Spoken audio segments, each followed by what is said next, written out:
Broncos Country, I need the same level of energy that we had when we were tracking the tail number on Payton Manning's jet, hoping he was signing with the Denver Broncos. We need that same energy right now, but probably double it, because what we are hearing about the hype around Bo Nix and how good he's going to be in year two from current players, former players, free agents who came here because of him, Sean Payton today, we are seeing amazing stuff out of Bo Nix, and I cannot wait for these next 5 years with him at the helm. We're breaking down the first day of OTAs and just the great things we saw and heard about Bo Nix. If you're new to the channel, I'm a diehard Denver Broncos fan named Ben, and if you love the Broncos, it helps me and the algorithm out a ton if you would like and subscribe. So starting right off the bat, first day of OTA availability, and we hear from our newest safety, Talanoa Huffanga, who looks absolutely nasty out there in pads or out there in a Broncos helmet.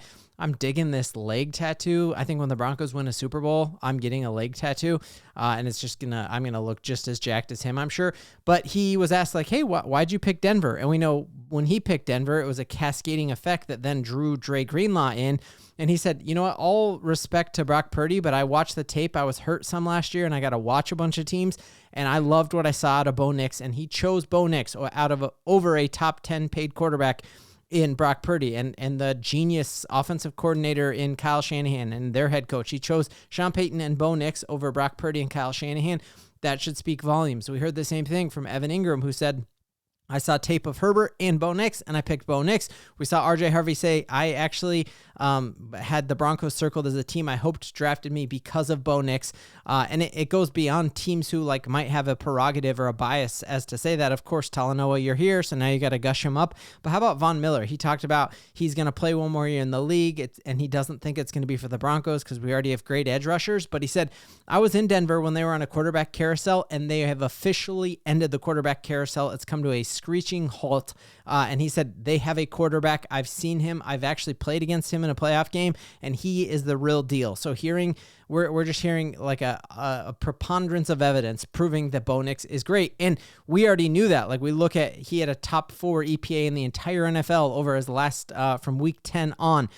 You're talking, the only guys above him were Lamar Jackson, Josh Allen, and Jared Goff. So you're talking, he is ended the season at a top 4 level. Over his last 9 games, he had 19 touchdowns, 2 interceptions.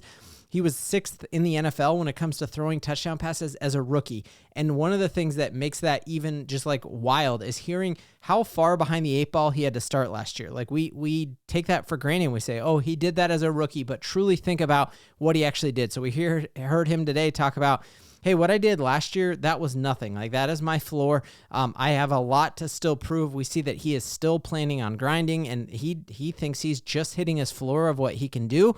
And we're seeing that last year we go into training camp at this point, Bo Nix is in a quarterback competition, and some reporters said he was going to be the 3rd string quarterback starting the season, that you'd go Stidham and then Zach Wilson and Bo Nix. Well, he wins it out. He's unanimously voted as a team captain.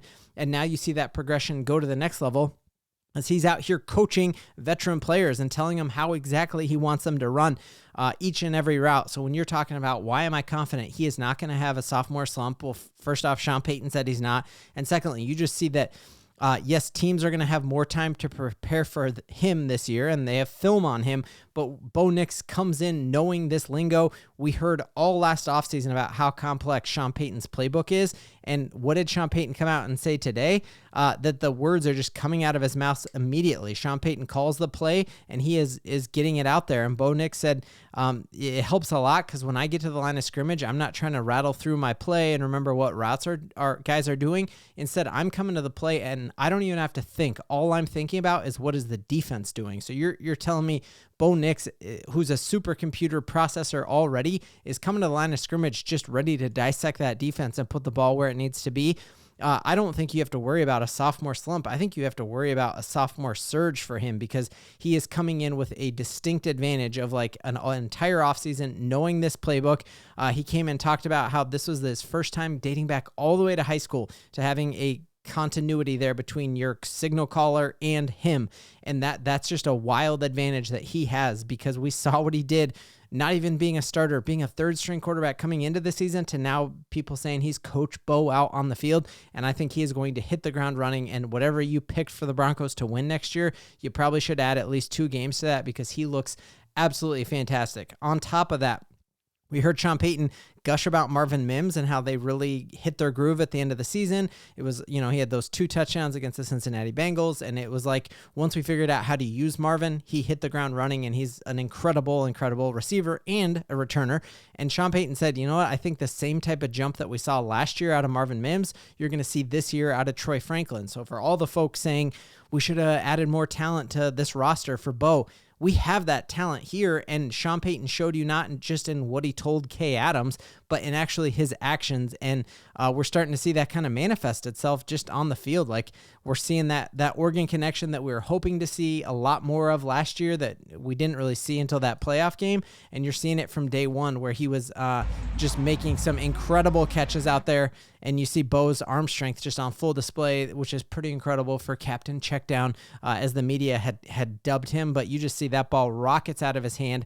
I'm waiting for somebody on Twitter to do some screen grabs, because to me, watching Bo Nix at his press conference today, he looks like he's added some muscle. Like we've seen Jaden Daniels bulked up in the offseason. It makes sense that Bo Nix didn't go move somewhere else. He lives in Denver. He was at Avs games and Nuggets games and at Red Rocks concerts and at Rockies games. He has been hitting the weights and staying in the playbook, and you're seeing it on full display. And hearing Sean Payton just talk about pretty much one of the number one priorities this year is, dude, if Troy Franklin can take the jump that Marvin Mims did from year 1 to 2, watch out. This offense is going to be pretty much unstoppable. Like I'll never forget how the season ended, and this was pretty much the high point of this game, but we did not lose this game against the Buffalo Bills because of Bo Nix. In fact, him and Troy Franklin's connection was momentum that we are taking into next season. Just has me wildly hyped.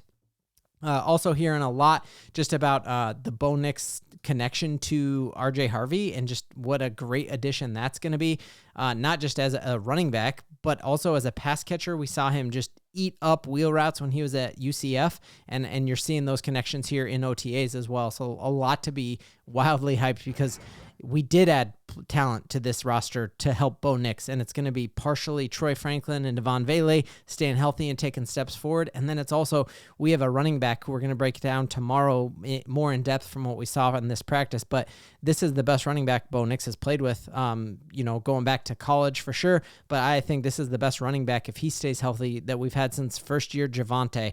And in addition to that, just seeing how amazing Evan Ingram looks out there. Bo Nix was just raving about how pumped he is to play with him, and how Evan Ingram, the second he decided to come to Denver, moved to Denver, and is in the weight room, in the playbook, looks healthy. We looked at him running routes on air yesterday, looks phenomenal, and he looked phenomenal in warmups here with Bo Nix, rocking that number 1, looks absolutely sick there.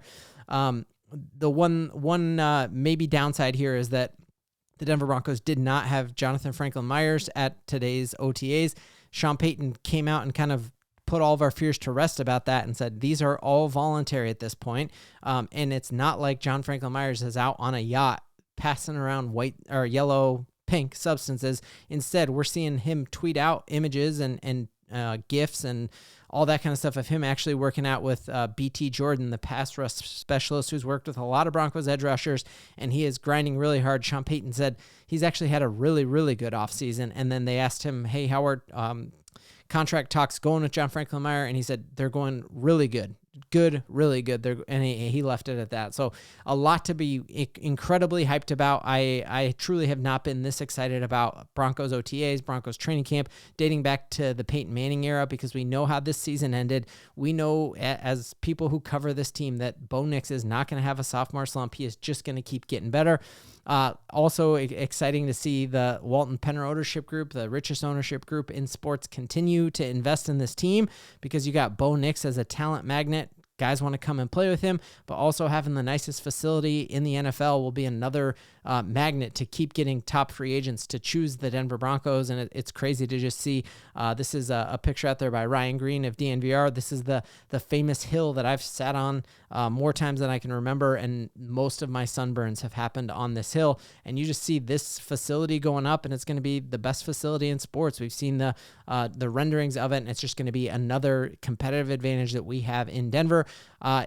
When the Broncos open up their training camp schedule, it's going to be a limited number of tickets. Let me know in the comments, are you trying to make it this year to Denver Broncos training camp?